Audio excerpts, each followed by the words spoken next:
உருவாக்கி படைத்து என் நாமம் தரிக்கப்பட்ட யாவரையும் கொண்டு வா என்பேன். கர்த்தர் இங்கே சொல்லுகிறார், நான் என் மகிமைக்கென்று சிருஷ்டித்து உருவாக்கி படைத்து.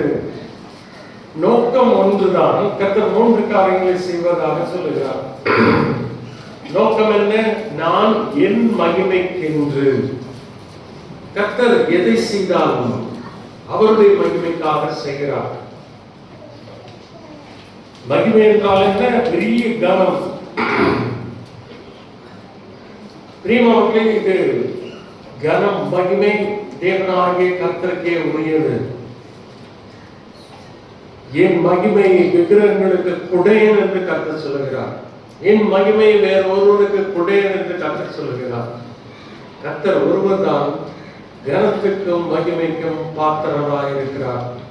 அதனால்தான் நான் என் மகிமைக்கென்று சிருஷ்டித்து உருவாக்கி படைத்து என்று சொல்லுகிறார். பிரியமானவர்களே, நம்முடைய வாழ்க்கையிலே நாம் படைக்கப்பட்டது நம்முடைய தேவனாகிய கர்த்தரை மகிமைப்படுத்த. நாம் ஏன் தேவனை மகிமைப்படுத்த வேண்டும் என்றால், முதலாவது காரணம் 1 கொரிந்தியர் 10:31 இது கட்டளையாக கொடுக்கப்பட்டிருக்கிறது. நீங்கள் புசித்தாலும் குடித்தாலும் எதை செய்தாலும் தேவனுடைய மகிமைக்கென்று செய்யுங்கள். புதிய ஏற்பாட்டில் அதான் சொல்லப்பட்டிருக்கிறது. பழைய ஏற்பாட்டிலே இஸ்ராயேலை வாசிக்கிறதைத்தான் பவுல் சொல்லுகிறார். எந்த காரியத்தில் என்றால் சாதாரண எளிமையான காரியம். புசித்தலும் குடித்தலும் எல்லாரும் செய்யக்கூடிய மிகவும் சாதாரண காரியம். பொதுவாக கர்த்தரை மகிமைப்படுத்த வேண்டும் என்றால் இப்படி ஊழியம் செய்ய வேண்டும், ஆராதிக்கிறதெல்லாம் சரிதான். ஆனால் பவுல் என்ன சொல்லுகிறார்? நீங்கள் புசித்தாலும் குடித்தாலும் எதை செய்தாலும். அப்படியானால் எல்லா காரியத்திலும் நம்முடைய தேவனாகிய கர்த்தருக்கு மகிமை கொடுக்கப்பட வேண்டும் என்று கட்டளை கொடுக்கப்பட்டிருக்கிறது. அடுத்தது 2வது காரணம் என்னவென்றால், வெளிப்படுத்தின விசேஷம் 15ஆம் அதிகாரம் 4ஆம் வசனம். வெளிப்படுத்தின விசேஷம் 15ஆம் அதிகாரம் 4ஆம் வசனம். கர்த்தாவே, யார் உமக்கு பயப்படாமலும் உமது நாமத்தை மகிமைப்படுத்தாமல் இருக்கலாம்? யார் இருக்கலாம்? தேவரீர் ஒருவரே பரிசுத்தர். தேவரீர் ஒருவரே பரிசுத்தர். இவர் ஒருவர் தான் பரிசுத்தர். எல்லா ஜாதிகளும் வந்து உமக்கு முன்பாக தொழுது கொள்வார்கள். உம்முடைய நீதியான செயல்கள் வெளியரங்கமாயின என்றார்கள். யார் உமக்கு பயப்படாமலும் உமது நாமத்தை மகிமைப்படுத்தாமலும் இருக்கலாம். தேவரீர் ஒருவரே பரிசுத்தர். தேவன் பழைய ஏற்பாடாக இருந்தாலும் சரி, புதிய ஏற்பாட்டாக இருந்தாலும் சரி, அவர் ஆராதிக்கப்படுகிற விதம் ஒன்றுதான். சேனைகளின் கர்த்தர் பரிசுத்தர், பரிசுத்தர், பரிசுத்தர். பூமி அனைத்து அவருடைய மகிமையாக நிறைந்திருக்கிறது. அதை ஏசாயா கண்டது. அப்போஸ்தலனாகிய யோவான் கண்டது என்ன? இருந்தவரும் இருக்கிறவரும் வருகிறவரும் ஆகிய சர்வவல்லமையுள்ள தேவனாகிய கர்த்தர் பரிசுத்தர், பரிசுத்தர், பரிசுத்தர். பிரியமானவர்களே, தேவனாகிய கர்த்தர் ஒருவரே பரிசுத்தர். அடுத்தது, இந்த வெளிப்படுத்த விசேஷம் நிறைய பேருக்கு பயத்தை கொடுக்கக்கூடிய ஒரு புத்தகம். ஆக்சுவலா அந்த புத்தகத்துக்கு தான் இதை வாசிக்கிறவர்கள், இதை கேட்கிறவர்கள், இதில் எழுதியிருக்கிறவர்கள் கை கொள்கிறவர்கள் பாக்கியவான்கள் என்று ஆண்டவர் வாக்குத்தத்தம் செய்கிறார். வேற எந்த புத்தகத்துக்கு அந்த வாக்குத்தத்தம் இல்லை. காரணம் என்னவென்றால், மக்கள் இப்படித்தான் எதிர்கால சம்பவம், இதில் பயங்கரமான பல காரியங்கள் இருக்கிறது என்று தன்னுடைய புத்தகத்தை படிக்காமல் போய்விடுவார்களோ என்று அறிந்துதான் அந்த புத்தகத்துக்கு அப்படிப்பட்ட ஒரு ஆசீர்வாதத்தை ஆண்டவர் வாக்குத்தத்தம் செய்திருக்கிறார். இந்த புத்தகத்தை வாசிக்கும் போது பாக்கியவான் நாம், கேட்கும் போது பாக்கியவான்கள், இதில் எழுதியிருக்கிறவர்களை செய்கிறவர்கள் பாக்கியவான்கள். காரணம் என்னவென்றால், நிறைய பேர் நினைக்கிறாங்க வெள்ளை குதிரை, கருப்பு குதிரை, மங்கின நிற குதிரை, சிவப்பு குதிரை, இதெல்லாம் ரொம்ப கஷ்டம் அப்படின்னு நிறைய பேர் நினைக்கிறாங்க. சரி, அதெல்லாம் ஒரு பக்கம் இருக்கட்டும். இந்த புத்தகத்தினுடைய சிறப்பு தன்மையை எப்பொழுதெல்லாம் பரலோகத்தின் காட்சி காட்டப்படுகிறதோ, இந்த புத்தகத்துல நிறைய முறை காட்டப்படுகிறது. அப்பொழுது தேவனை ஆராதிக்கிறதாக நாம் படிக்க முடியும். சரியா? தேவனை ஏன் ஆராதிக்கிறார்கள் பார்க்கலாமா? வெளிப்படுத்துகிற விசேஷம் 4ஆம் அதிகாரம் 11ஆம் வசனத்தில், கர்த்தாவே, தேவரின் மகிமையும் கனத்தையும் வல்லமையையும் பெற்றுக் கொள்வதற்கு பாத்திரராய் இருக்கிறீர். நீரே சகலத்தையும் சிருஷ்டிகர்த்தர். அப்புறம் உம்முடைய சித்தத்தினாலே அவைகள் உண்டாயிருக்கிறவைகளும் சிருஷ்டிக்கப்பட்டவைகளுமா இருக்கிறது என்றார்கள். பாருங்கள், அங்கே 4ஆம் அதிகாரத்தில் தேவனாகிய கர்த்தர் சிருஷ்டிகர்த்தராக ஆராதிக்கப்படுகிறார். ஏற்கனவே சொன்ன இந்த புத்தகத்துல தான் வணக்கமாய் விழுந்து, சாஷ்டாங்கமாய் விழுந்து அப்படிங்கிற பதம் நிறைய வரும். வேற எந்த புத்தகத்துல இல்லாத அளவுக்கு இந்த வெளிப்படுத்துகிற விசேஷத்துல இந்த பதத்தை நீங்கள் படிக்க முடியும். அது ஒரு பெரிய பாடமாக இருக்கும். இந்த 4ஆம் அதிகாரத்தில் ஆண்டவர் நீ சகலவற்றை சிருஷ்டித்து அவரை சிருஷ்டிகராக ஆராதிக்கிறார்கள். நாம் ஏன் தேவனை மகிமைப்படுத்த வேண்டும்? அவர் நம்மை படைத்திருக்கிறார். அவர் நம்முடைய சிருஷ்டிகர். நாம் நாமாக உண்டானவர்கள் அல்ல. சரியா? நம்மை படைத்திருக்கிறார். உருவாக்கி படைத்து சிருஷ்டித்து என் நாம் தரிக்கப்பட்ட யாவரையும் வாரும் கொண்டு வா என்று பிரியமானவர்களே, தேவன் நேர்த்தியாக நம்மை படைத்திருக்கிறார். அடுத்த 5ஆம் அதிகாரத்தில் பாருங்கள், 5:9 இதே வெளிப்படுத்துகிற விசேஷம். தேவரின் புத்தகத்தை வாங்கவும் அதின் முத்திரைகளை உடைக்கவும் பாத்திரராய் இருக்கிறீர். நீர் அடிக்கப்பட்டு சகல கோத்திரங்களிலும் பாஷைக்காரரிலும் ஜனங்களிலும் ஜாதிகளிலும் இருந்து எங்களை தேவனுக்கென்று உம்முடைய இரத்தத்தினாலே மீட்டுக் கொண்டு. 4ஆம் அதிகாரத்திலே ஒரு சிருஷ்டிகர், 5ஆம் அதிகாரத்திலே ஒரு மீட்பர். ஏன் தேவனை மகிமைப்படுத்த வேண்டும்? அங்கே ஆட்டுக்குட்டியாக கொண்டாக வணக்கமாய் விழுந்து, அதுக்கு முந்தின வசனத்தில் பார்க்கிறோம். தேவரே புஸ்தகத்தை வாங்கவும் அதன் முத்திரைகளை உடைக்கவும் நீர் பாத்திரராயிருக்கிறீர். ஏனென்றால் நீர் எங்களை நீர் அடிக்கப்பட்டு எங்களை உங்களுடைய ரத்தத்தினாலே மீட்டுக் கொண்டு வெறும் சிருஷ்டிகராக மட்டும் இருந்திருப்பாரானால் தேவன் நம்மை அழிக்க வேண்டும். அவர் வெறும் பரிசுத்தராக மட்டும் இருந்திருப்பாரானால் அவருடைய பரிசுத்தம் நம்மை பட்சித்து போட்டிருக்க வேண்டும். ஆனால் அவர் மீட்பர். அவர் அடிக்கப்பட்டதனாலே இன்றைக்கு நாம் அடி வாங்குவதிலிருந்து காப்பாற்றப்பட்டிருக்கிறோம். ஏனெனில் நீர் அடிக்கப்பட்ட வண்ணமாய் இருக்கிற ஆட்டுக்குட்டியானவர் என்று வெளிப்படுத்துகிற விசேஷத்தில் வாசிக்கிறோம். அடிக்கப்பட்ட வண்ணமாய் அவர் மகிமையில் இருக்கிறார்.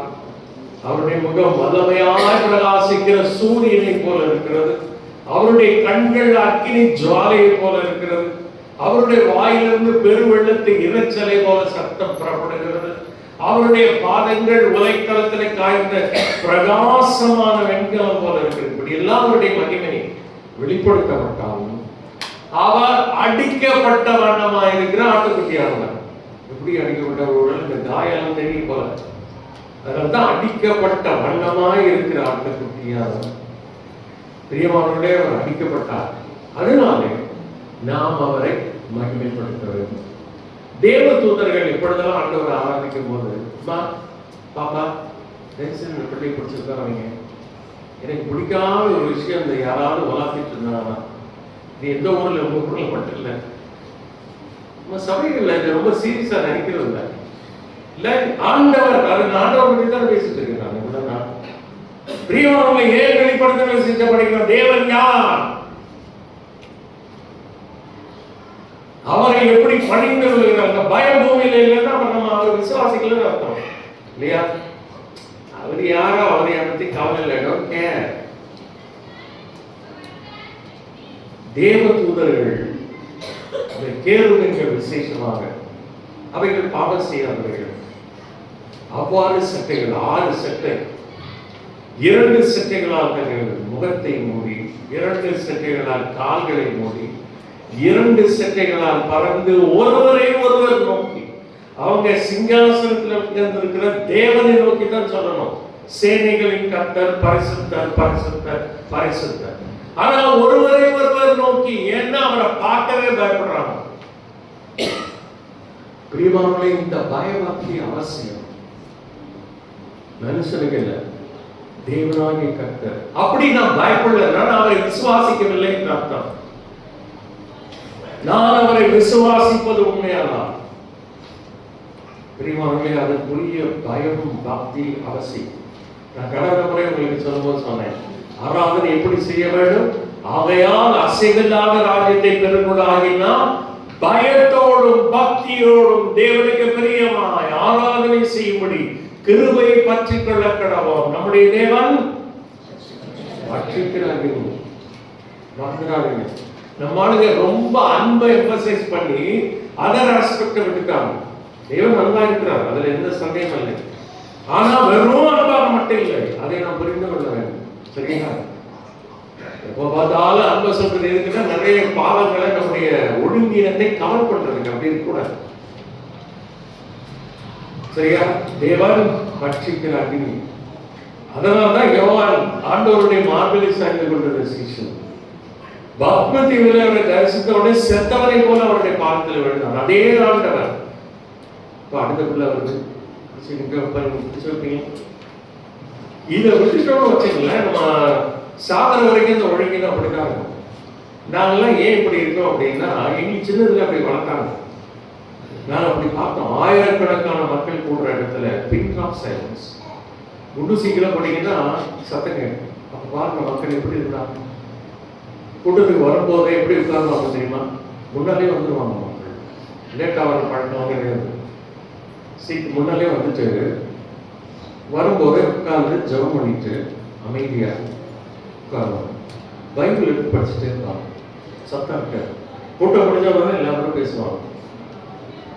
கூட்டம் ஆரம்பிக்கும் கரெக்ட் டைம் ஆரம்பிப்பாங்க. அப்படியே சைலண்டாக. அங்கேயே குழந்தைகள் இருக்கு. ஆயிரக்கணக்கான மக்கள் குழந்தைங்க இருக்காதா, பிள்ளைங்க இருக்காதா? அது எப்படி கண்ட்ரோல் இருந்தது? நம்ம இருக்கிறது ஒரு 50 பேர் இருந்தாலும், ஒரு 20 பேர் இருந்தாலும் பயங்கர சத்தம் ஒழுங்கினும். எல்லா இடங்களிலும் நான் போகும்போது என்னால அது ஜீர்ணிக்கவே முடியல. ஏன்னா சின்னதுல அப்படி இப்படி பார்த்துட்டாங்க, வளர்ந்துட்டோம். இப்ப இந்த காலத்துல அதை ஜீர்ணம் பண்ணவே முடியல. பெரியவர்களுடைய பரலோகம் அப்படி இருக்காது. சரியா? நம்முடைய கவனம் பரலோகத்தை நோக்கி, தேவனை நோக்கி இருக்கிறோம். ஆராதனை என்பது காட் கான்சியஸ்.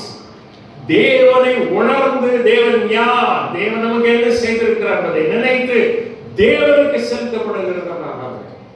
அப்படிப்பட்ட மனப்பான்மை இல்லைன்னா அந்த ஆராதனை கிடையாது. சரி, பரலோகம் அப்படித்தான் ஆராதிக்கும். நம்ம ஒரு நாள் அப்படித்தான் ஆராதிக்க போறோம். தேவனை அப்படி ஆராதிக்க நமக்கு சலிப்பு வருமானால் நாம் பரலோகத்திற்கு போக இன்னும் ஆயத்தமா இல்லை என்று ஏடபிள்யூ டோசர் என்ற தேவ ஊழியர் சொல்லுகிறார். சரியா? ரைட். பரலோகம். அதனால்தானே தேவனை எப்படி மகிமைப்படுத்தணும்? இதுக்காக முதல்ல கட்டளை. 2, தேவன் பரிசுத்தர், தேவன் சிருஷ்டிகர், தேவன் மீட்பர். அது மட்டுமல்ல, 115ஆம் சங்கீதம் 1ஆம் வசனம்.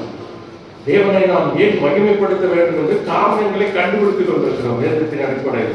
115 எங்களுக்கு அல்ல, கர்த்தாவே எங்களுக்கு அல்ல, உமது கிருபை நிமித்தமும், உம்முடைய கிருபை நிமித்தமும், உமது சத்தியத்தின் நிமித்தமும், உம்முடைய நாமத்திற்கே மகிமை வரப்படும், உம்முடைய நாமத்திற்கே மகிமை வரப்படும், உம்முடைய கிருபை நிமித்தம், உம்முடைய சத்தியத்தின் நிமித்தம்.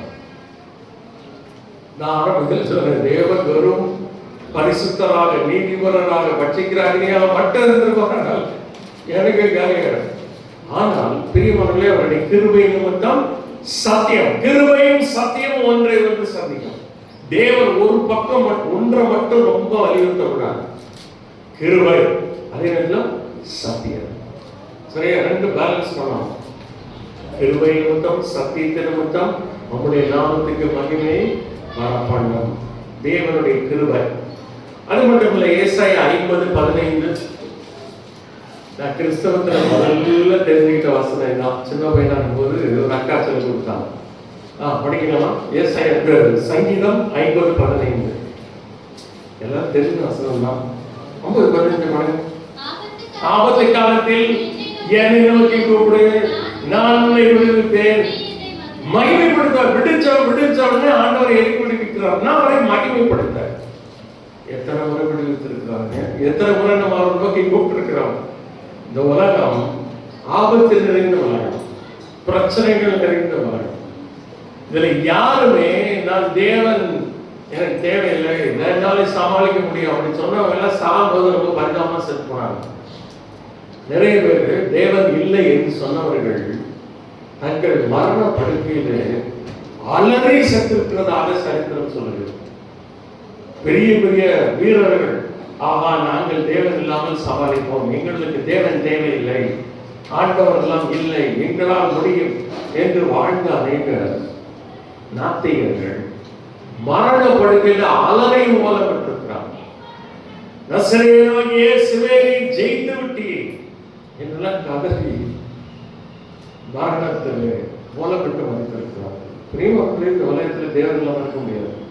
நமக்கு பிரச்சனையே இல்லாத உலகத்தை தேவன் செய்யவில்லை. ஆபத்துகள் வரும். அப்பொழுது அவரை நோக்கி கூப்பிடும் போது அவர் விடுவிக்கிறார். அப்ப எதுக்கு விடுவிக்கிறார் என்றால் அவர் நீ என்னை மகிமைப்படுத்துவார். அடுத்து எபேசியர் 1ஆம் அதிகாரத்திலே போய் படிக்க வேண்டாம். அதிலே முதல் 14 வசனங்கள், 3ஆம் வசனம், எபேசியர் 1ஆம் அதிகாரம் நல்லா கவனிங்க. எபேசியர் 1ஆம் அதிகாரம் 3ஆம் வசனத்திலிருந்து 14ஆம் வசனம் வரை ஒரே வாக்கியம், ஒன் லாங் சென்டென்ஸ். தமிழிலும் ஆங்கிலத்திலும் அல்ல, கிரேக்க மொழியில். தமிழ்ல நிறைய ஃபுல் ஸ்டாப் இருக்கு, இங்கிலீஷ்ல நிறைய இருக்கு. ஆனால் கிரேக்க மொழியில் தான் பவுல் எழுதினார். அப்படி எழுத ஆரம்பித்த போது அவர் முற்றுப்புள்ளி வைக்கவில்லை. 14ஆம் வசனத்தில் தான் முற்றுப்புள்ளி இருக்கிறார். அப்ப என்னதான் எழுதுகிறார்? 3ஆம் வசனத்திலிருந்து உன்னதங்களிலே ஆவிக்குரிய கிறிஸ்துவுக்குள் உன்னதங்களிலே ஆவிக்குரிய சகல ஆசீர்வாதத்தினால் நம்மை ஆசீர்வதித்திருக்கிறார் என்று சொல்லி ஆரம்பிக்கிறார். நீங்க ஆசீர்வாதம் ஓடுற கிறிஸ்தவமே பவுல் ஆசீர்வாதத்தை பட்டியல் எழுதுகிறார். இங்கே எபேசியர் 1ஆம் அதிகாரம் 3ஆம் வசனத்திலிருந்து 14ஆம் வசனம் வரை பிதாவாகிய தேவன் நம்மை எப்படி ஆசீர்வதித்திருக்கிறார், குமாரனாகிய கர்த்தராகிய இயேசு கிறிஸ்து நம்மை எப்படி ஆசீர்வதித்திருக்கிறார், பரிசுத்தாவியாகிய தேவன் நம்மை எப்படி ஆசீர்வதித்திருக்கிறார் என்று பட்டியலிடுகிறார்.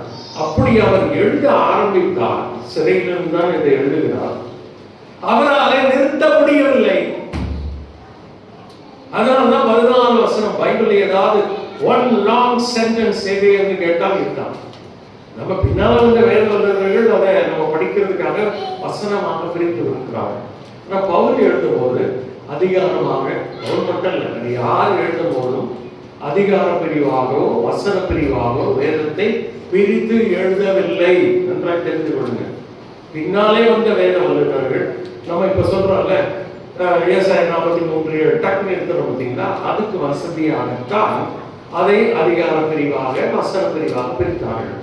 ஆனால் மூல எழுத்தாளர்கள் யாருமே வசன பிரிவு வசனம் 1, வசனம் 2, வசனம் 3 அப்படி எழுதவில்லை.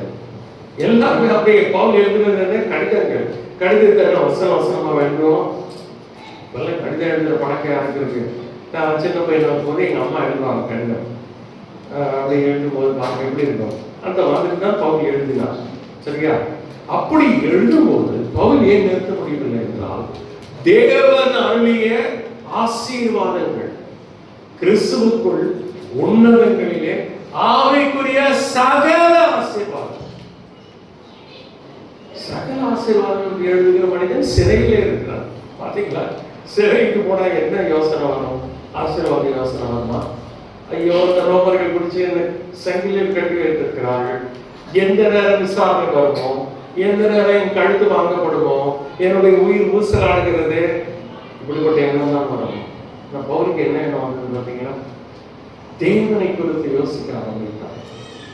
உன்னதங்களிலே ஆவிக்குரிய சகல ஆசீர்வாதத்தினாலும் நம்மை ஆசீர்வதித்திருக்கிறார். அதனால ஜெயில பவுல அடிச்சாலும் சரி, ஜெயில போட்டாலும் சந்தோஷமா இருங்கள், கர்த்தர்கள் சந்தோஷமா இருங்கள் என்று மறுபடியும் சொல்லுகிறேன் என்று எழுதுவார்.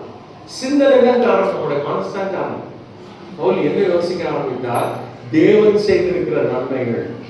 அப்படி எழுதும் போது இப்ப அந்த எபேசியர் 1ஆம் அதிகாரத்துக்கு வாங்க. நான் அந்த பகுதியை வாசிக்கிறேன், நல்ல கவனிங்க. தேவன், பிதாவாகிய தேவன் உலக தோற்றத்துக்கு முன்னாலே நம்மை எதற்கு தெரிந்து கொண்டார் தெரியுமா? அந்த அவசரத்தை வாங்க, நான் படிக்கிறேன் பின்பகுதி. தம்முடைய கிருபையின் மகிமைக்கு புகழ்ச்சியாக. சரியா? கிறிஸ்து நம்ம எதற்காக ரட்சித்திருக்கிறார் தெரியும்? 11ஆம் வசனத்துல அவருடைய மகிமைக்கு புகழ்ச்சியாக இருக்க முடியும். ஆவியானவர் எதற்காக நம்ம மீட்டுக் கொண்டார் தெரியுமா? எதற்கு அச்சாரம் முத்திரை போட்டிருக்கிறார் தெரியுமா? 14ஆம் வசனம் அவருடைய மகிமைக்கு புகழ்ச்சியாக, அவருடைய கிருபையின் மகிமைக்கு புகழ்ச்சியாக, அவருடைய மகிமைக்கு புகழ்ச்சியாக, அவருடைய மகிமைக்கு புகழ்ச்சியாக.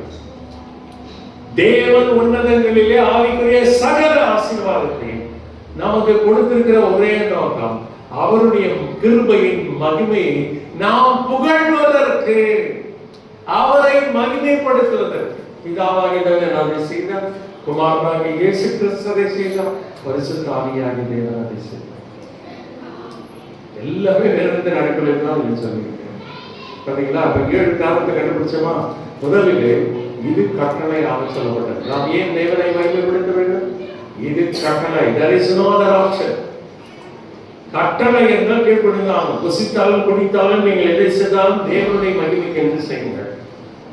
2, தேவன் யார் நமக்கு பயப்படாமல் உடைய நாமத்துக்கு மகிமை செலுத்தாமல் இருக்கலாம். ஏனென்றால் நீர் ஒருவரே பரிசுத்தர், தேவன் பரிசுத்தர். அடுத்தது தேவன் சிருஷ்டிகர்த்தர். அடுத்தது தேவன் மீட்பர்.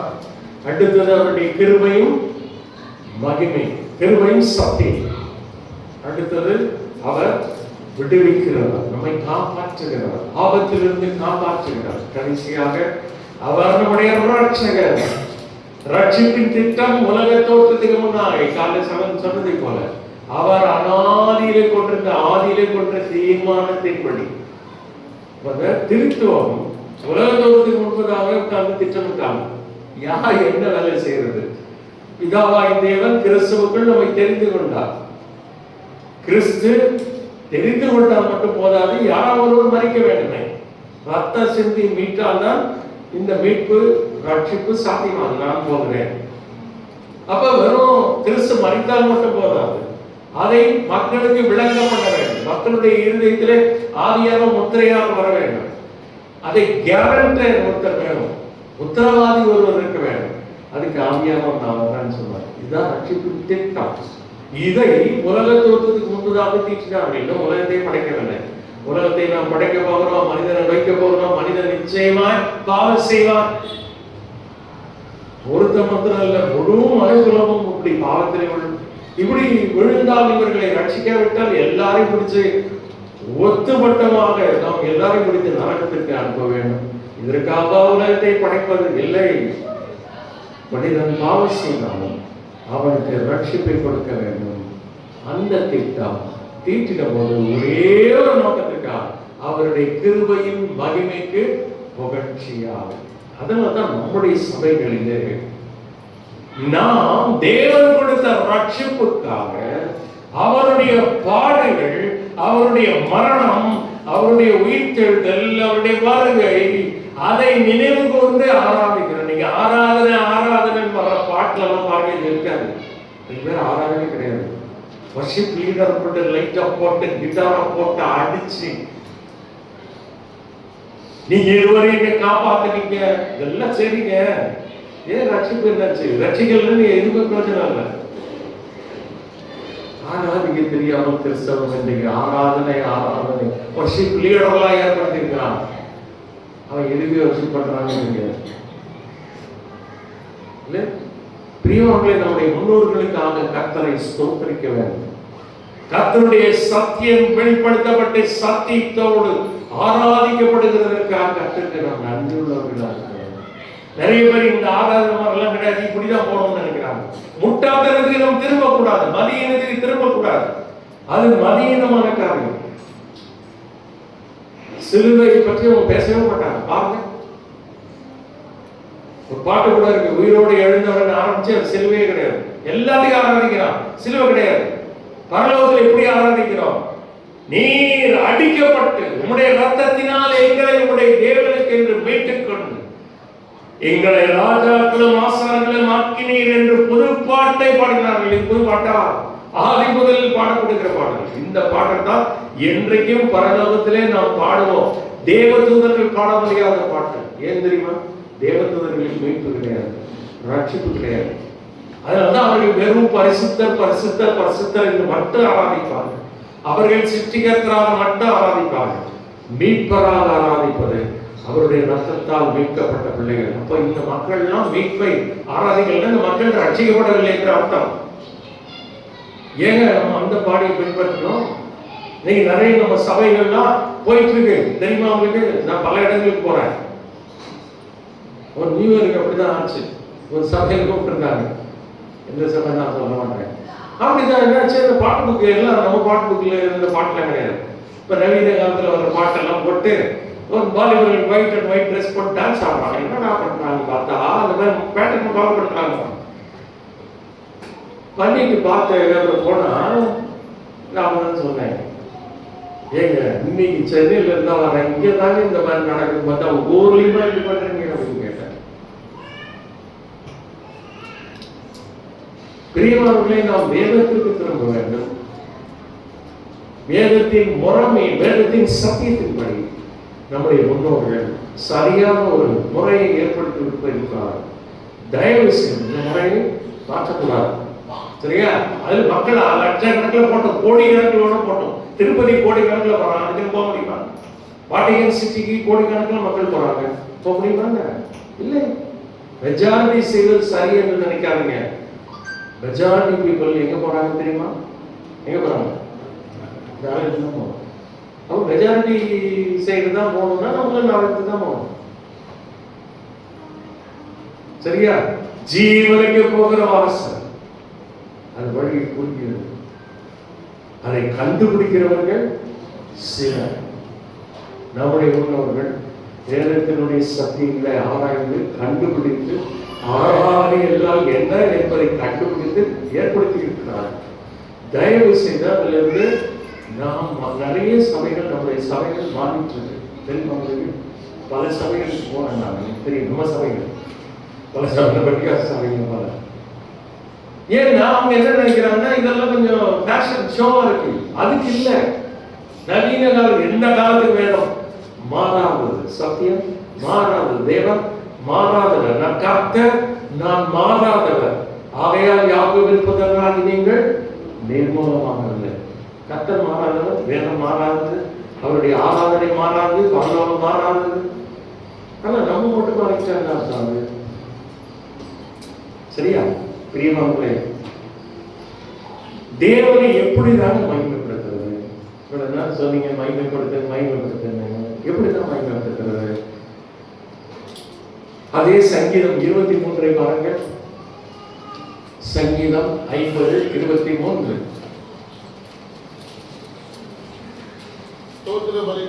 ஸ்தோத்திர பலியிடுகிறவன் என்னை மகிமைப்படுத்துகிறவன் கர்த்தர் சொல்கிறார்.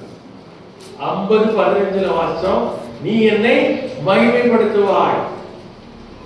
மகிமைப்படுத்தாத மக்கள் இருக்காங்க. அதனால ஸ்தோத்திர பலியிடுகிறவன் என்னை மகிமைப்படுத்துகிறான்.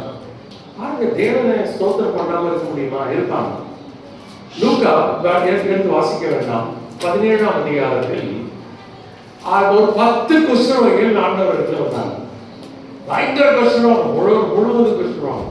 தூரத்தில் நின்று ஏஸ் ஐயரை எங்களுக்கு இறங்கும் என்று சத்தமிட்டாங்க. ஆண்டவர் சொன்னார், நீங்கள் போய் இவர்களை ஆசாரியர்களை காட்டுங்கள் என்று அனுப்பிவிட்டார். ஆண்டவர் கிட்ட வரவில்லை, அவர்களை தொடவில்லை, நீங்கள் சுத்தமாவீர்கள் என்று கூட சொல்லவில்லை. நீங்கள் போங்கள் என்று தான் சொன்னார். போகிற வழியில் அவர்கள் சுத்தமானார்கள். சுத்தமானதை கண்டவுடனே ஒருவன் திரும்பி வந்து உரத்த சத்தமாய் தேவனை மகிமைப்படுத்தினான். லூக்கா 17:15 வாசிக்கிறார். ஆண்டவர் கேட்டார்கள், சுத்தமானவர்கள் 10 பேர் அல்லவா? இந்த சமாரியனை அல்லாமல் தேவனை மகிமைப்படுத்த வெறும் காரணமே மற்ற 9 பேர் எங்கே? 90% காரணம். 10% தான் ஆண்டவரை மகிமைப்படுத்தினார்கள். அப்ப அவன் என்ன செய்தான்? தான் சுத்தமானதை கண்டவுடனே தேவனை உரத்த சத்தத்தோட மகிமைப்படுத்தினான். நாங்கள் மௌனமா ஆராதிக்கணும், சரி. வாயை திறக்க வேண்டிய நேரத்தில் திறக்காம இருக்கிறது பேரு சரியில்லை. எப்பவுமே அப்படியே இருக்கிறது சரியில்லை. அங்கே உரத்த சத்தத்தோட தேவனை மகிமைப்படுத்தலாம். அவனும் மகிமைப்படுத்தி போய்க்கலாம்ல. ஆண்டவன் காட்சி சொன்னார், இந்த அந்நியனே ஒழிய தேவனை மகிமைப்படுத்துகிறதுக்கு ஒருவனையும் காணமே, அந்நியம் என்ன சாமானியம். பிரியமானவர்களே, அதனால்தான் உதடுகளின் கனியாகிய, உதடுகளின் கனி, உதட தரங்கன்னு அர்த்தம். ஸ்தோத்திர பலி, ஆமென் கூட நிறைய இடத்துல சொல்றது இல்லை. என்னங்க இது? ஆனா முழு பேசுறாங்க, முழு பேச முடியுது, ஆமென் சொல்ல முடியலையா? ஆமென் என்கிறவர் சொல்லுகிறதாவது அப்படின்னு பைபிள் வாசிக்கிறோம். ஆமென் யாருமே சொல்லுங்க, அது சொல்றது மட்டுமா? ஆமென் சொல்றேன். ஆரோக்கியமான கத்துறான், ஓய்ந்தான் கத்துறான், அதுதான் வெட்கப்படணும். அதெல்லாம் பிசாசுகள், உண்மை இல்லாதவைகள். பொய்யோப்போன்னு கத்துறான் இல்ல, அவங்களுக்கு வெட்கம் இருக்கா? அவங்க தான் நினைப்படி வெட்கப்படணும். அதெல்லாம் உண்மையான தெய்வம் இல்லாத. நம்முடைய தேவன் ஜீவனுள்ள தேவன். ஆனா நம்மாடு வாயை திறக்கிறதில்லை. என்னங்க முரண்பாடு இது? உண்மையான கடவுள் இல்லாதவைகளை பயங்கர கத்துறாங்க, வெட்கமே நம்ம கத்துறாங்க. ஆனா மெய்யான ஜீவனுள்ள தேவனை ஆராதிப்பதற்கு மக்கள் வாயை திறக்கிறதில்லை. முழு என்று பேசிக் கொண்டிருக்கிறாங்க. ஒருத்தர் ஜெபம் பண்றாரு, இன்னொரு பேசிட்டு இருக்கிறாங்க. என்ன நடக்குது? இந்த முரண்பாடு எவ்வளவு சரியானது எனக்கு தெரியல. அவங்களை விடுங்க, அவங்க கண்களை அந்த கண்கள் திறக்க விட்டால் நான் அப்படித்தான் இருந்தேன். நான் அவங்களை குறை சொல்ல முடியாது. அந்த கண்களை திறந்தான், கர்த்தரை வெளிப்படுத்தினா நான் ஆண்டவரை அறிந்து கொண்டேன். நம்ம இப்ப அவங்க தப்பு செய்யறாங்க, சரி, ஒரு செய்தவர்கள் தான் நம்ம அனைவரும் இல்லையா? ஆமென் ஏன் சொல்றது இல்லை? வாயை திறக்கிறது இல்லை, ஆமென் சொல்லல. வாய்ப்பு கிடைக்கும் போது போட்டியில வரணும். சில சபைகளை போனீங்கன்னா அப்படியே டெட்லி சைலன்ஸ். இது எப்படி ஆராதிக்காம இருக்க முடியுது சகோதரர்கள்? நம்முடைய சிந்தனை சரியில்லை. பவுலை போல சிந்திக்க பழக்கணும். ஜெயில பட்டா ஜெயில பத்தி யோசிக்கல, நமக்கு என்ன ஆகுமோ அப்படின்னு பவுல் கவலைப்படல. தேவனுடைய ரட்சிப்பின் திட்டத்தை குறித்து யோசிக்க ஆரம்பிச்சார், எழுத ஆரம்பிச்சார், நிறுத்த முடியல. பிரியமானவர்களே, இந்த சிந்தனை மாற வேண்டும். அதனால்தான் நம்முடைய முன்னோர்கள் என்ன பண்ணாங்க? ஆராதிக்கிற வேளையிலே ஆராதனை சிந்தனை கொண்டு வந்தாங்க. அப்படியாவது மக்களுடைய சிந்தனை தேவன் பக்கம், ரட்சிப்பின் பக்கம் திரும்ப வேண்டும் என்று. அப்படியும் மக்கள் திரும்ப நம்ம என்ன செய்யறது இல்லையா? வேற சபைகள் அப்படி நடத்துறது இல்லை. வெறும் பாஸ்டர் மட்டும் தான் போதிப்பாங்க. அவரு ஏதோ வாயில வந்து ஆசீர்வாதம் ஆசீர்வாதம் ஆசீர்வாதம் தவிர வேற வார்த்தையே பாஸ்டர் வாயில இருந்து வராது. பாத்தீங்களா? அதுதான் பேசிட்டு இருப்பாங்க. ஆனா நம்ம சபைகள் அப்படி இல்லை. எவ்வளவு சத்தியம் நம்ம அறிந்து இருக்கிறோம். ஆனால் நம்முடைய பிரச்சனை என்னன்னா, அதை நடைமுறைப்படுத்துகிறது இல்லை. நமக்கு என்ன மூளையில் மட்டும்தான் இருக்கு. பெரியவர்களே வாய் திறப்போம். நிறைய வாலிபர்கள் இங்கே கூட வாய் திறக்காம பல முறை ஆராதனை வந்திருக்கிறேன். பிறகு ஆராதிச்ச சகோதரிகளே நம்ம ஆராதிச்சுட்டு வந்தாங்க. நம்ம கர்த்தரை எல்லாரும் ரசித்து இருக்கிறாங்க. பரலோகம் அமைதியா இருக்க முடியாது. வெளிப்படுத்தின விசேஷத்துல நான் சொன்னேன் உங்களுக்கு, பரலோக காட்சி நிறைய முறை திறக்கப்படுகிறது. இந்த புத்தகத்துல மட்டும்தான் இருக்கு. அப்ப எப்பெல்லாம் திறக்கிறாங்களோ அவங்க வணக்கமாய் விழுந்து, சாஷ்டாங்கமாய் விழுந்து ஆண்டவரை தொழுது விடுகிற காட்சியை நாம் பார்க்கிறோம். நம்ம ஆண்டு பரலோகம் போட பிறகு அதான் செய்ய போறோம். அது பூமியிலே கொஞ்சம் பிராக்டிஸ் பண்ணா நல்லது இல்லை? செய்வோமா? அப்பொழுது நம்ம வாயை திறந்து ஸ்தோத்திர பலி செய்யும் போது தேவன் அதிலே பிரியப்படுகிறார். தேவன் எதிர்பார்க்கிறார். 10 கிறிஸ்தவ கிட்ட எதிர்பார்த்தாங்க 10 பேர் வரணும். கூப்பிட்டாங்க, எல்லாம் சேர்ந்தவங்க கூப்பிட்டாங்க. 10 பேர் சேர்ந்து எங்களுக்கு இறங்கும். 10 பேரை ஆண்டவர் குணப்படுத்தினார்ல. 10 பேர் திரும்பி வந்து உரத்த சத்தத்தோடு ஆண்டவரே எங்களை குணப்படுத்தினே நமக்கு நன்றி என்று இருந்தால் ஆண்டவர் எவ்வளவு சந்தோஷப்படுவார். இன்றைக்கு எல்லாரும் ரட்சித்திருக்கிறார் இல்லையா? நரகத்திலிருந்து காப்பாற்றி இருக்கிறார். நம்ம விட்டுருந்தா நம்ம எல்லாரும் நரகத்துக்கு போயிருப்போம் இல்லையா? காப்பாற்றினாங்க. தன்னுடைய ரத்தத்தை சிந்தி நம்மை மீட்டுக் கொண்டிருக்கிறார்கள். நம்மை விடுதலையாக்கி இருக்கிறாரே. நமக்காக ஒரு வாசஸ்தலத்தை ஆயத்தம் பண்ணுகிறாரு. வாயை திறந்த ஆண்டவரே உங்களுக்கு நன்றின்னு சொல்றதுக்கு எங்க போச்சு வாய்? இப்ப யாராவது நான் திடீர்னு வண்டியில் நிற்கிற விழுந்துட்டேன்னு வச்சுக்கோங்க, 4 பேர் வந்து எனக்கு தூக்கி விட்டா தேங்க்ஸ் சொல்ல மாட்டேங்க. நான் ஏன் சொல்றேன்னு சொல்லுங்க, வண்டிக்கு அனுபவத்தில் தான் சொல்றேன். சில பேர் வண்டி ஸ்கிட் ஆகி வரும்போது சில பேர் வந்து தூக்கி விடுவாங்க, உடனே தேங்க்ஸ் தான் சொல்லுவேன். ஏன்னா பெரிய ஆக்சிடென்ட் திடீர்னு எடுத்து கூட பார்த்தா வண்டியை மேல விழுந்து என்னென்ன ஆயிருக்கும். சின்ன உதவிக்கே நம்ம நன்றி சொல்றோம்ல. ஆண்டவர் எவ்வளோ பெரிய உயிரையே கொடுக்கலங்க காப்பாற்றி இருக்கிறார். நம்ம உயிரை கொடுத்தாங்க காப்பாத்துறாரு. இவ்வளோ அடியில வாங்கியிருக்காங்க சிறுவேல. இவ்வளோ பரலோகத்தின் மகிமை தொடர்ந்து மாட்டு தொழுவத்தில் பிறந்தாரு. கேவலமா எண்ணப்பட்டார், பொய் குற்றச்சாட்டு சாட்டப்பட்டார், சாட்டையினால் அடிக்கப்பட்டார், முகத்திலே காய் தூக்கினார்கள், தலையில முன்முடி வைத்து அடித்தார்கள், கோலினால் அடித்தார்கள், வருகிற மகனும் போகிற மக்கள் ஏளனம் செய்தார்கள். என்னதான் அவமானப்படுத்த முடியுமா, எவ்வளவு துன்பப்படுத்த முடியுமா, அவ்வளவு செய்த போது இவ்வளவு செய்து தானங்க நம்மளை ரட்சித்திருக்கிறார். நம்முடைய ரட்சிப்புக்கு இவ்வளவு பெரிய விலை ஆண்டவர் கொடுத்திருக்கிறார். நம்ம வாய் திறந்து ஆண்டவருக்கு நன்றி சொல்ல முடியாதா? ஆமைன்னு சொல்ல முடியாதா? தெரியவாங்க உலகத்தை மக்களை பாருங்க, நம்மளை சுற்றி தான் இருக்கிறாங்க. இந்த தேசத்துல தான் வாழணும், ஒண்ணுமே செய்யல. அதுக்கு என்ன கத்து கத்துறாங்க, ரைட்டெல்லாம் கத்துறாங்க. அவங்களுக்கு என்ன செஞ்சிச்சு? ஒண்ணும் செய்யல. அவங்க ஏதோ உலக நன்மைக்காக கத்திட்டு நடக்கிறாங்க, அவ்வளவுதான். ஏதாவது இது செஞ்சா நமக்கு இதெல்லாம் கிடைக்கும் அப்படின்றதுக்காக செய்யறாங்க. நமக்கு ஆண்டவர் செய்திருக்கிறார், செய்து கொண்டு இருக்கிறார், இனிமேலும் செய்வார். The best. நம்ம வாய் திறப்போமா? நெக்ஸ்ட் டைம் வந்து இன்னும் நிறைய வாலிபர்கள் வாய் திறந்தாங்க. எதுக்கு எனக்காக செய்யறீங்க, மனுஷனையா செய்யவே செய்யறேன். தயவு செய்து ஆண்டவர் உங்களை ரட்சித்திருக்கிறார், உங்களுக்காக வேலை கொடுத்திருக்கிறார், உங்களுக்கு ஒரு பரிசுத்த சமத்தை ஆய்வு பண்ணுகிறார், வரப்போகிறார். ஆண்டவருக்காக செய்யுங்கள். ஆண்டவர் இருதயத்தை குளிர பண்ணுவோம், ஆண்டவரை சந்தோஷப்படுத்துவோம், ஆண்டவருக்கு பிரியமா ஆராதனை செய்வோம்.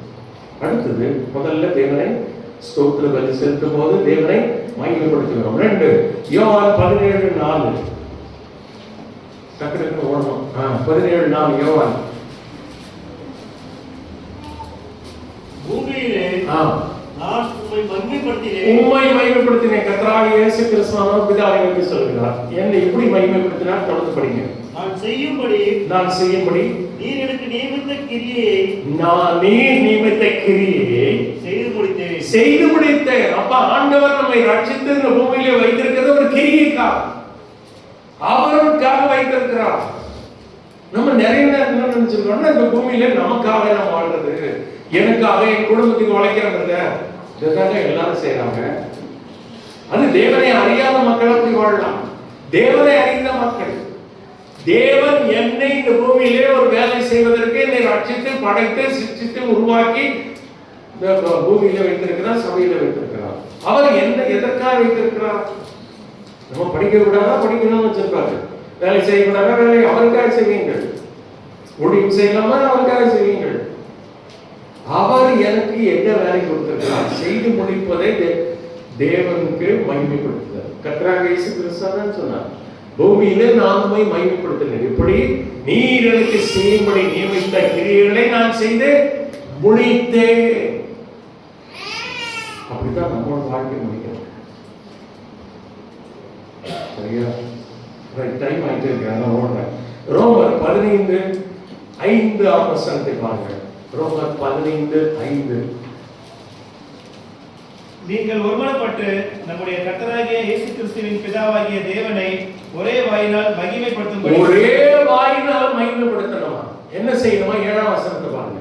ஆதலால் தேவனுக்கு மகிமை உண்டாக, தேவனுக்கு மகிமை உண்டாக கிறிஸ்து நம்மை ஏற்றுக்கொண்டது போல நீங்களும் ஒருவரை ஒருவர் ஏற்றுக்கொள்ளுங்கள். கிறிஸ்து நம்மை ஏற்றுக்கொண்டார். அப்படியே ஏற்றுக்கொண்டாரா? ஏற்றுக்கொண்டாரா? இப்ப இதெல்லாம் செஞ்சுட்டு வா அவரை ஏற்றுக்கணும்னு சொன்னாரா? இல்லை. நாம் இருக்கிற வண்ணமாகவே வந்தோம். எப்படி அந்த தகப்பனா ஆசி வேசிகளிடத்தில் அழைத்துக் கொண்ட குமாரன் மனம் திரும்பி வந்த உடனே அப்படியே ஏற்றுக்கொண்டு அவனுக்கு உயர்ந்த வஸ்திரத்தை கொடுத்தார், அவன் கையிலே மோதிரத்தை போட்டார், அவனுக்கு பாதரட்சை போட்டு கட்டி அணைத்து முத்தமிட்டது போல நம்முடைய தேவனாகிய கர்த்தர், நம்முடைய கர்த்தராகிய இயேசு கிறிஸ்து இருக்கிற விதமாக நாம் வந்து அவரை ஏற்றுக்கொண்ட போது அவர் அப்படியே ஏற்றுக்கொண்டார்.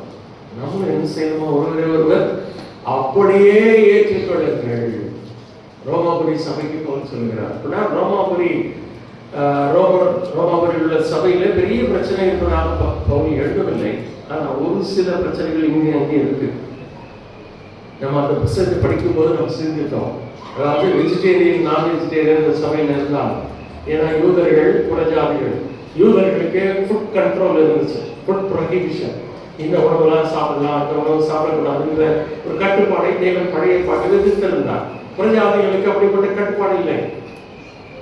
அதனாலே புறஜாதிகள் யூதர்கள் ரெண்டு பேரும் ரட்சிக்கப்பட்டு வந்தபோதும், யூதர்கள் என்னதான் ரட்சிக்கப்பட்டு வந்தாலும் அவங்க பிறந்ததிலிருந்து வந்த பாரம்பரியம் அவர்களை விட்டு போகவில்லை. அதனாலே சில உறவுகளை கலத்தார்கள். அதனால அவர்கள் மத்தியில ஒருவரை ஒருவர் ஏற்றுக்கொள்வதிலே கொஞ்சம் பிரச்சனை இருந்தது. பவுல் அதனால தான் சொல்கிறார், தேவன் கிறிஸ்துவுக்குள் நம்மை ஏற்றுக்கொண்டது போல, தேவனுக்கு மகிமை உண்டாக கிறிஸ்து நம்மை ஏற்றுக்கொண்டதை போல, கிறிஸ்து நம்மை ஏற்றுக்கொண்ட போது தேவனுக்கு மகிமை உண்டாகும். அதே போல தேவனுக்கு மகிமை உண்டாக ஒருவரை ஒருவர் நீங்கள் என்ன செய்யணும்? Accept one another. இப்போ ஒரு சில சகோதர சகோதரிகள் பாவம் செய்யறாங்கன்னு வச்சுக்கோங்க. அப்ப அவர்களை கலாத்தியர் 6:2 படி ஆவிக்குள்ளாக நீங்கள் சாந்தமுள்ள ஆவியோட அப்படிப்பட்டவர்களை சீர்படுத்த பண்ணுங்கள். அதெல்லாம் நம்ம ஒருவரோடு ஒருவர் செய்ய வேண்டியது. நிறைய நேரங்களில் நமக்கு சுயநீதி அப்படி மேலே வந்துடும். நம்ம என்ன ஒரு சூப்பர் செயின்ட் போல, நம்ம ரொம்ப நீதி உள்ளவர்கள் போல நம்ம நடந்து கொள்வோம். தெளிவாக கிறிஸ்து நம்ம ஏற்றுக்கொண்டது போல நம்ம என்ன செய்யணும்? ஒருவர் ஏற்றுக்கொண்டு அவர்களை சாந்தமுள்ள ஆவியோடு சீர்பொருந்த பண்ண வேண்டும். இது ஒருவரோடு ஒருவர் செய்யக்கூடிய ஊழியம். வெறும் மேடையில் பிரசங்கம் பண்ணுவது, ஓப்பன் ஏர் பிரீச்சிங் பண்ணுவது மட்டும் ஊழியம் ஆகாது. அதுவும் ஊழியம் தான், ஆனால் இது பிரதானமான ஊழியம். பிரதரை என்னால் பிரசங்கம் பண்ண முடியாது, பரவாயில்ல, நீங்க எப்படிப்பட்ட ஊழியத்தை செய்யலாமா?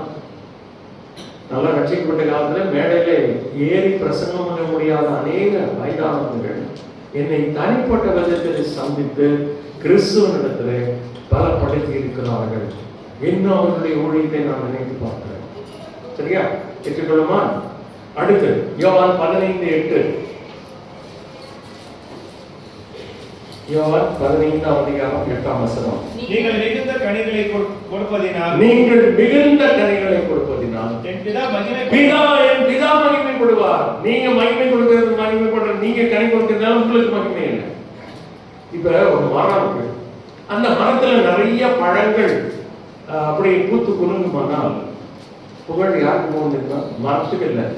யாருங்க இந்த தோட்டக்காரர் என்ன மாதிரி அந்த தோட்டத்தை பராமரித்து வருகிறார் பாருங்க. கொத்தி, அதுக்கு எரு போட்டு, அதுக்கு நீர் பாய்ச்சி, அதனுடைய கிளையை நறுக்கி என்ன அழகாக பராமரித்திருக்கிறார். அந்த மரம் பாருங்க, நல்ல மரம் பழத்தினால் நிறைந்து இருக்கிறது. அதைத்தான் நம்ம இங்கே சொல்கிறார், நீங்கள் மிகுந்த கனிகளை கொடுப்பதினால் என் பிதா மகிமைப்படுவார். ஏன்? திராட்சை தோட்டக்காரர் யாரு? பிதா. அவர் தான் நம்முடைய வாழ்க்கையில கிரியை செய்கிறார். ஆவியின் கனி படிக்க கேட்குறீங்களா? 7 பாகங்கள் வந்திருக்கிறது. சரியா? அப்ப கனி கொடுப்பதினால், மிகுந்த கனிகளை கொடுப்பதினால் பிதா மகிமைப்படுவார். இவ்விதமாய் மனுஷர் உங்கள் நற்கிரியைகளை கண்டு, உங்களுடைய ஆவிக்குரிய கனிகளை கண்டு, பரலோகத்தில் இருக்கிற உங்கள் பிதாவை மகிமைப்படுத்தும்படி உங்கள் வெளிச்சம் அவர்களுக்கு முன்பாக பிரகாசிக்க கடவுள்.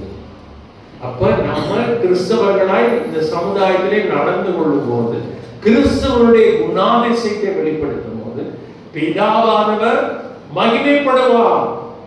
கிறிஸ்தவர்களுக்கு தான் இப்படிப்பட்ட ஒரு பெருமை இருக்கு. என்ன தெரியுமா? நம்ம நன்மை செய்தால் இவர்கள் கிறிஸ்தவர்கள், அதனால்தான் இந்த நன்மை செய்கிறார்கள் என்று கிறிஸ்துவை மகிமைப்படுத்துவாங்க. ஆனா அதுக்கு டைரக்டா ஆப்போசிட்டாக நடக்கும்.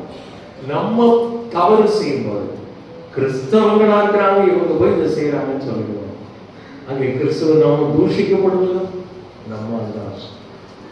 இதெல்லாம் இந்துக்களை பற்றி யாரும் கவலைப்பட மாட்டாங்க, இஸ்லாமியர்களை பற்றி யாரும் கவலைப்பட மாட்டாங்க, புத்த மதத்தை சேர்ந்தவர்களை பற்றி யாரும் கவலைப்பட மாட்டாங்க. கிறிஸ்தவர்கள் மட்டும் நாம் செய்கிற எந்த காரியமானாலும் அது நம்முடைய தேவனை பாதிக்கும். சரியா? கவனமா இருக்கணும். அதில் எப்படி வேணா வாழலாம். இல்லை, நான் ஏன் கிறிஸ்துவின் குணாதிசயத்தை வெளிப்படுத்த வேண்டும்? என் தேவனை நாம் மகிமைப்படுத்த வேண்டும். அவருடைய நாமம் தூஷிக்கப்பட இடம் கொடுக்கக்கூடாது.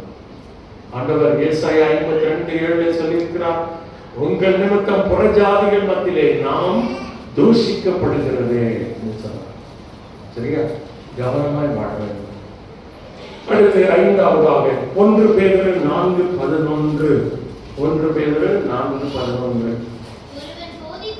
ஒருவன் போதித்தால் தேவனுடைய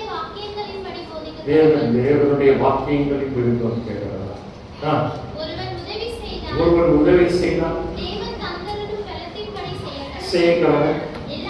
எல்லாவற்றிலும் இயேசு கிறிஸ்து மூலமா தேவன் மகிமைப்படக்கூடிய விஷயம். பிரசங்கம் பண்றேன், என்ன எல்லாரும் வெளியே வந்தோடனே பாராட்டணும், பிரதர் ரொம்ப நல்ல செய்தி கொடுத்தீங்க, அதுக்காக பிரசங்கம் பண்ணக்கூடாது. எல்லாரும் கை காட்டணும், எல்லாரும் பாராட்டணும், என்ன புகழணும், அதுக்கு இல்லைங்க வரணும். ஆவிக்குரிய வரங்கள், ஒருவன் போதித்தால் ஆவிக்குரிய வரம் கொடுக்கப்பட்டது இருக்க, ஒருவன் உதவி செய்தால் அது ஒரு வரம். எல்லாவற்றின் மூலமா இயேசு கிறிஸ்து மூலமா தேவனுடைய நாமம் மகிமைக்கு செய்யுங்கள். Do all these things for the glory of God. என்னுடைய ஊழியத்தின் மூலமாய், என்னுடைய வரத்தின் மூலமாய் நான் பெரியவன் இல்லை. அது பேர் என்னதுங்க? வரம், கிஃப்ட். என்னுடைய தகுதியின் அடிப்படையில் கொடுக்கப்பட்டது. யோசிப்பாங்க, நான் பிரசங்கம் பண்ணிட்டு இருக்கேன், பிரசங்க வரம் கொடுக்க தகுதி மிகவும் அதிக தகுதியற்றவன் யாருங்க? நான் தான். அவ்வளவு தாய்நாள் நடுவில் ஆண்டவர் எனக்குமே இந்த காலத்தை கொடுத்துருக்காங்க. அது கிஃப்ட் தானங்க. இதுல எனக்கு என்ன பெருமை இருக்கு? இதுல எனக்கு என்ன இருக்கு பெருமை? இல்லை, இதை கொடுக்கறதுக்கு எடுக்கிறதுக்கு ஆண்டவருக்கு ஒரு நேரம் ஆகாது. நான் ரொம்ப பெருமையாக இருந்தேன்னா கொடுக்கறதுக்கு ஆண்டவருக்கு செய்வார், செஞ்சிருவார். சரியா? ரைட், டைம் ஆகுது, நான் ஓடிட்டே இருக்கேன். ரோமர் 4:21. 10 நிமிஷம் தான் இருக்கு. ரோமர் 4 தேவன் வாக்குத்தத்தம் பண்ணினதை நிறைவேற்ற வல்லவராய் இருக்கிறார் என்று முழு நிச்சயமாய் நம்பி தேவனை மகிமைப்படுத்தின யாரு? ஆபிரகாம். தேவன் வாக்குத்தத்தம் பண்ணினார், அதை முழு நிச்சயமாய் நிறைவேற்ற வல்லவர் என்று விசுவாசித்து தேவனை மகிமைப்படுத்தினான் ஆபிரகாம். நாம் தேவன் வாக்குத்தத்தம் கொடுக்கிறார், தேவனோடு நம்ம நடக்கணும். கிறிஸ்தவ வாழ்க்கை என்பது ஏதோ ஞாயிற்றுக்கிழமை அடிக்கடி தேவாலய மத்தியில் பேசிட்டு இருக்கேன். ஞாயிற்றுக்கிழமை ஏதோ காலையில் வரோம், சில சடங்குகளை நிறைவேற்றும் போயிடுறோம். அதோட அடுத்த ஞாயிற்றுக்கிழமை இது இல்லை கிறிஸ்தவர்கள் என்பது. கிறிஸ்தவர்கள் என்பது கிறிஸ்துவோடு வாழக்கூடியவர்கள், கிறிஸ்துவோடு நடக்கக்கூடியவர்கள், கிறிஸ்துவோடு நெருங்கிய உறவு கொள்ளக்கூடியவர்கள். 24/7, 24 மணி நேரம் 7 நாட்கள் 365 நாள் வாழ்நாள் முழுவதும் அப்படி வாழும்போது தேவன் நமக்கு வாக்குத்தத்தங்களை கொடுப்பார், தேவன் எச்சரிக்கை கொடுப்பார், நம்மை உற்சாகப்படுத்தவும் செய்வார், நம்மை போதிப்பார். இப்படி நிறைய விஷயங்கள் தேவனுக்கு நமக்கு நடக்கும். அப்படி நடக்கும்போது தேவன் நமக்கு வாக்குத்தத்தங்களை கொடுக்கும்போது அதை நிறைவேற்ற வல்லவர் என்று நாம் விசுவாசித்து தேவனை மகிமைப்படுத்த வேண்டும். கடைசியாக 1 பேதுரு 4:16. ரொம்ப ஸ்பீடா ஓடிட்டேன், அந்த வார ஸ்பீட்ல ஓடிட்டேன். 1 பேதுரு 4:16.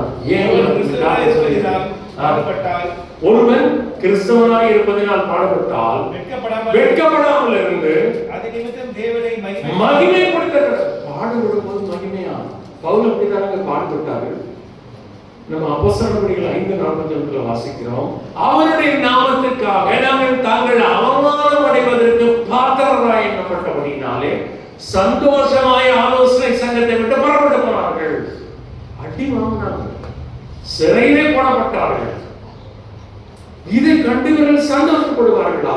இதான் கிறிஸ்தவ வாழ்க்கை. ஒருவன் கிறிஸ்தவனாய் இருப்பதனால் பாடுபட்டால் வெட்கப்படாமல் இருந்து, கிறிஸ்துவுக்கு பாடுபடுறதுல வெட்கமே கிடையாது, தேவனை மகிமைப்படுத்த கடவுள்.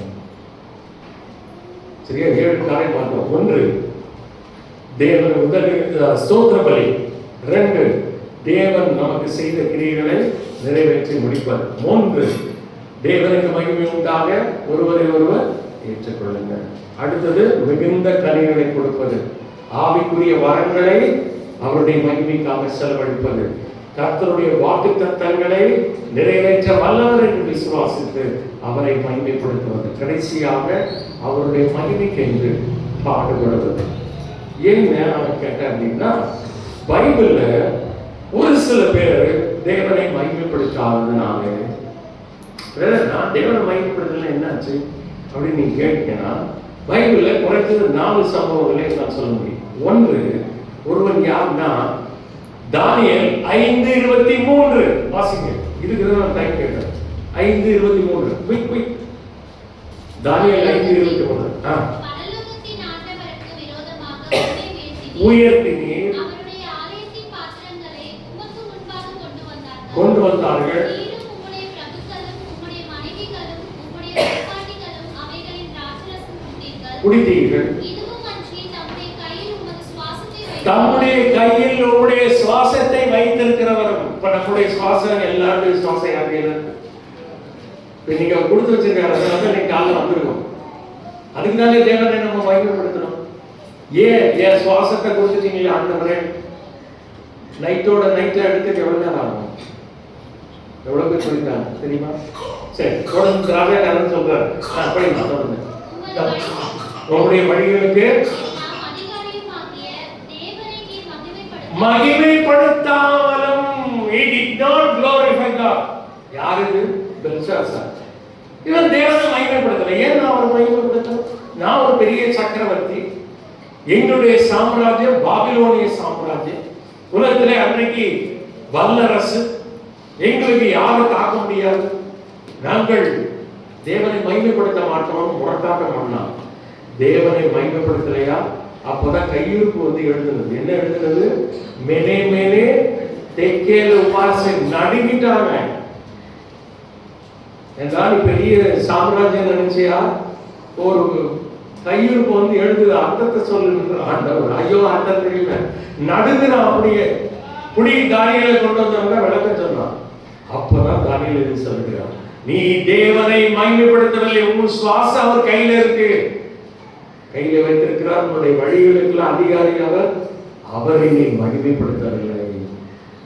அதனாலே நீ உன்னுடைய சாம்ராஜ்யத்துக்கு என்ன பண்ண ஆண்டவர்? முடிவு உண்டாக்கினார். தராசிலே ஆண்டவர் உன்னை நிறுத்தினார். நீ குறைவுள்ளவனாய் காணப்பட்டாய். உன்னுடைய ராஜ்யம் முடிவுக்கு வரும். உன்னுடைய ராஜ்யம் பிரிக்கப்பட்ட மேதிய பெர்சியன் ராஜ்யத்துக்கு கொடுக்கப்படாதான். மெனே மெனே தெக்கேல் பாசர். இந்த எச்சரிப்பை ராஜா கேட்கவில்லை. எப்ப சொல்லப்பட்டது என்று நமக்கு தெரியாது. பெல்ஷாத்சார் அந்த அதிகாரம் கடைசி வசனம், கடைசி பதம் என்ன சொல்லுகிறது தெரியுமா? லாஸ்ட் பிரேஸ் என்ன சொல்லிருக்கு? அன்று ராத்திரி கல்தேயருடைய ராஜாவாகிய பெல்ஷாத்சார் கொலை செய்யப்பட்டார். அன்றைக்கு நைட் வரைக்கும் அவர் டைம் கொடுத்தார். எதுக்கு? அவன் தன்னை தாழ்த்தி தேவனை மகிமைப்படுத்தார். நைட் வரைக்கும் அவன் கேட்கல. அன்னைக்கு நைட் என்ன பண்ணாரு? சுவாசத்தை எடுத்துட்டார். கோரேஸ் என்ற மன்னன், இவன் எந்த இடத்துல தன் ராஜ்யத்தை அசைக்க முடியாதுன்னு நினைச்சான். அவங்க என்ன பண்ணாங்க? அந்த நதியெல்லாம் வேற பக்கம் திரும்பி அந்த நதி ஓடின வழியாக ஒரு பெரிய படை உள்ளே புகுந்து அவனை பிடித்து கொலை செய்தார்கள். ராஜாவுக்கு எச்சரிப்பு வந்தது, தேவனை மகிமைப்படுத்துவது. இன்னொருத்தன் அப்போஸ்தலர் நடவடிக்கைகள் 12:23. இது பழைய ஏற்பாடு நம்ம படிச்சோம், புதிய ஏற்பாடு வார்த்தை. அப்போஸ்தலர் நடவடிக்கைகள் 12:23. செலுத்தாதபடியினாலே உடனே அவனுக்காக ஈவினிங் நைட் வரைக்கும் டைம் இருந்துச்சு. யாருக்கு? பெல்ஷாத்சார். இவனுக்கு என்னாச்சு? உடனே படிமா அடித்தான். ஏன் அவனுக்கு உடனே அடிக்கடிச்சதுன்னா, அவர் குறித்த காலத்துல ராஜ வஸ்திரம் தரித்து பிரசங்கம் பண்ணுகிறார். ஜனங்கள் என்ன கத்தினார்கள்? இது மனுஷ சத்தம் அல்ல, இது தேவனுடைய சத்தம். தேவனுக்கு போக வேண்டிய மகிமை மனிதனுக்கு போனது. அவன் தேவனுக்கு மகிமை செலுத்தாததனாலே தேவன் ஒரு தூதன் அனுப்பினார். வந்து எல்லாரும் காட்ட அடித்தான். ராஜா பொழுது செத்து போறான். ஜனங்கள் என்ன ஆயிருப்பாங்க? இவ்வளவு பெரிய ராஜாவுக்கு இந்த கதி என்றால் பாத்தீங்களா? தேவனுக்கு போன்ற மகிமை ஒரு மனிதனுக்கு போகக்கூடாது. கொஞ்ச நேரத்துக்கு வரைக்கும் தெரியுமா? ராஜ வஸ்திரம் தரித்திருக்கிறார், சிங்காசனத்தில் உட்கார்ந்து இருக்கிறார். யாரு? அடுத்த நிமிஷம் புழு புழுத்து சாக போகிறார். காரணம் என்ன? தேவனுக்கு மகிமையை செலுத்தாததுனாலே. பிரியமானவர்களே, இந்த 2 உதாரணம் மட்டும் இல்லை, இன்னொரு உதாரணத்தை சொல்கிறேன். ரோமர் 1 அதிகாரம் 21 வசனம். நான் டைம்ல முடிச்சிடுவேன். ரோமர் 1:21. அழிவற்ற தேவனுடைய மகிமையை அழிவுள்ள மனுஷர்கள், பறவைகள், மிருகங்கள், ஊரும் 1:21 தான் படிக்கிறீங்க. அவர்கள் தேவனை அறிந்தோம் அவரை தேவன் என்று மகிமைப்படுத்தாமலும் ஸ்தோத்தரியாமல் இருந்து பாத்தீங்களா? கவனிச்சீங்களா? நான் ஏன் ஸ்தோத்தரிக்கணும்னு சொல்றேன்னா, அந்த மக்கள் தேவனை என்று அறிந்தும் தேவனை மகிமைப்படுத்தாமலும் ஸ்தோத்தரியாமலும் இருந்து வீணரானார்கள். உணர்வில்லாதவர்கள் இருதயம் இருளடைந்தது, பைத்தியக்காரர்கள் ஆனார்கள். தங்களை ஞானிகள் என்று சொல்லி பைத்தியக்காரர்கள் ஆனார்கள். உலக மக்கள் அப்படித்தான் இருக்காங்க. தங்களை அறிவாளிகள், தங்களை ஞானிகள் என்று சொல்லியும் பைத்தியக்காரர்களாக இருக்கிறார்கள். சரியா? கடைசி ஒரு வசனத்தை பார்க்கலாமா? கடைசி புத்தகத்துக்கு வரும். மல்கியா 2:2. மல்கியா 2:2. நீங்கள் கேளாமலும், இப்ப இவ்வளவு நேரம் கேட்ட செய்தியை நீங்கள் கேளாமலும் எனக்கு என் நாமத்துக்கு மகிமையை செலுத்தாமல் இருந்தால், சிந்தியாமல் இருந்தால் சாபத்தை அனுப்பி கடைசி புத்தகத்துல 66 புத்தகத்துல என்னை மகிமைப்படுத்துங்கள். இந்த ஜனத்தை எனக்கு என்று ஏற்படுத்தினேன், இவர்கள் என் துதியை சொல்லி வருவார்கள். என் மகிமைக்கென்று சிருஷ்டித்து உருவாக்கி படைத்து என் நாமம் தரிக்கப்பட்ட எல்லாரையும் கூட்டி கொண்டு சேருங்கள் என்று சொல்லி நீங்கள் இவைகளை கேளாமல் சிந்தியாமல் என் மகிமை, என் நாமத்துக்குரிய மகிமை செலுத்தாமல் என்றார். சாபத்தை கொடுப்பேன்னு சொல்றார். பாத்தீங்களா? 4 விஷயத்தால் சம்பவங்களை சொன்னேன். பயங்கரம், வெரி சீரியஸ். இந்த 4 சம்பவங்களிலும் அவங்க தேவனுக்கு மகிமை செலுத்துறாங்க. அதனால பெல்ஷாத்சாருக்கு சாம்ராஜ்யம் விழுந்தது. பாபிலோன் சாம்ராஜ்யம், அன்னைக்கு விழுந்த சாம்ராஜ்யம் இன்றைக்கு வரைக்கும் எழும்பணும். 2 ஏரோது பொழுது செலுத்தார். தேவனுக்கு மகிமை செலுத்தாதனால உடனே அடுத்து ரோமர் 1 அதிகாரத்தில் அவர்கள் தேவன் என்று அறிந்தும் தேவனை மகிமைப்படுத்தாமல் ஸ்தோத்தரியாமல் இருந்த தங்கள் சிந்தனைகளிலே வீணரானார்கள். உணர்வில்லாதவர்கள் இருதயம் கடைசியில ஆண்டவர் சாபமாக்குவேன்னு சொல்றார். பயங்கரமானது. பிரியமானவர்களே, கனம், மகிமை, ஸ்தோத்திரம் எல்லாம் தேவனுக்குரியது.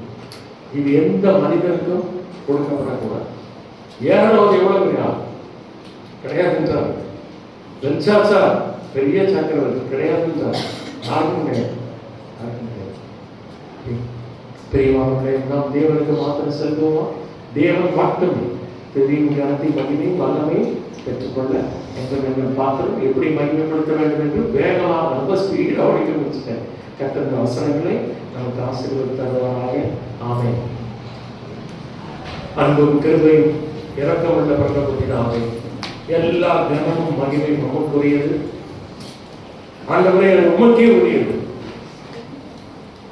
ஆண்டவரே, ஒருபோதும் மகிமையில நாங்கள் போட்டிக் கொள்ள வேண்டாம். ஒருபோதும் நாங்கள் எங்களை உயர்த்த வேண்டாம். மனிதரால் வரும் மகிமையை நாங்கள் தேட வேண்டாம். மனிதரால் வரக்கூடிய மகிமை, புகழ் இவைகளை ஏற்றுக்கொள்ள வேண்டாம். ஆண்டவரே, எப்படியெல்லாம் மகிமைப்படுத்த வேண்டும் என்பதை நாங்கள் சுருக்கமாக வேகமாக சிந்தித்தோம். ஆண்டவரே, எங்களை ரட்சித்திருக்கிறேன், எங்களை உயிரோடு வைத்திருக்கிறேன், எங்களுக்காக ரத்த சிந்தி மறித்திருக்கிறேன். எல்லாமே உங்களுடைய மகிமைக்காக செய்கிறார். நாங்கள் புசித்தாலும் குடித்தாலும் எதை செய்தாலும் விசேஷமாக ஆவிக்குரிய வரங்களை செயல்படுத்தினாலும் உங்களுடைய நாம மகிமைக்கு என்று செய்ய ஆண்டவரே, அதனால் கிடைக்கக்கூடிய ஆசீர்வாதங்களை பெற்று ஆண்டவரே, உமக்கு பிரியமாய் இந்த உலகத்தில் வாழும்படியாக கிருபையினால் கூடி வந்திருக்கிற ஒவ்வொருவரையும் கர்த்தர் பெருத்த ஆசீர்வாதத்தோடு அனுப்பியார்கள். ஆண்டவராகிய இயேசு கிறிஸ்துவின் நாமத்திலே மிகுந்த தாழ்மையாக வேண்டிக் கொள்கிறோம். நல்ல பிதாவே, ஆமென்.